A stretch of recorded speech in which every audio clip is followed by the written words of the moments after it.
Day 9. Who are you, O Immaculate Conception? Part 1. Yesterday, when I mentioned St. Maximilian's arrest by the Gestapo, I left out a remarkable detail that will be important for today's reflection. 2 hours before his arrest, the future saint penned the single most important theological reflection of his life. It was nothing less than the answer that had eluded him for so many years. The answer to the question he had pondered over and over from the earliest days of his religious life. Who are you, O Immaculate Conception? In today's reflection, we'll begin to unpack this remarkable document. But before we do, let's pause and say a silent prayer to the Immaculata, asking for the grace to receive Kolbe's wisdom. The document begins as follows. Immaculate Conception.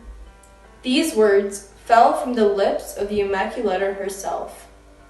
Hence, they must tell us in the most precise and essential manner who she really is. Who then are you, O Immaculate Conception? Good question, but still no answer. Later in the document, Kolbe points out a simple but key point. At the apparitions in Lourdes, Mary didn't say to Saint Bernadette, I was immaculately conceived, but rather, I am the Immaculate Conception. This seems to be a problem. After all, Mary was immaculately conceived. In other words, through a special grace from God, she was conceived in the womb of her mother, Saint Anne, without any stain of original sin, by the foreseen merits of her Son. So why does she speak so strangely? Why does she make the grace she received at her conception her very name? Doesn't this almost seem as if she were making herself divine? Clearly, Mary is not God. Kolbe wrestled with this apparent divinity problem for decades, and it led to the following solution. The Immaculate Conception is divine, but the one I'm talking about isn't Mary, it's the Holy Spirit.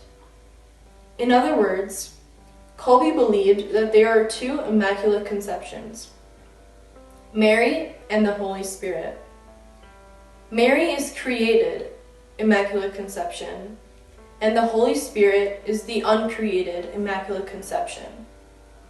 In other words, before there was the created Immaculate Conception, Mary, for all eternity, there is the uncreated Immaculate Conception.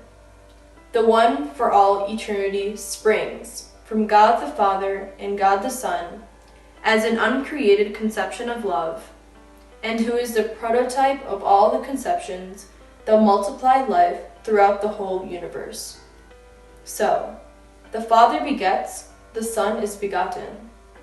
The Spirit is a conception that springs from their love. Now, the Holy Spirit is a conception, in the sense of being the life and love that springs from the love of the Father and of the Son, in some analogous way.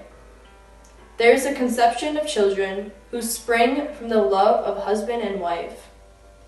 The Holy Spirit is an Immaculate Conception, because being God, he is obviously without sin. And finally, the Holy Spirit is an eternal, uncreated conception, because again, he is God. Okay. So this covers Kolbe's teaching that the Holy Spirit is the Immaculate Conception. But why does Mary call herself by the same name? We'll leave this question for tomorrow. Today's prayer. Come, Holy Spirit, living in Mary, unveil for me the meaning of the Immaculate Conception.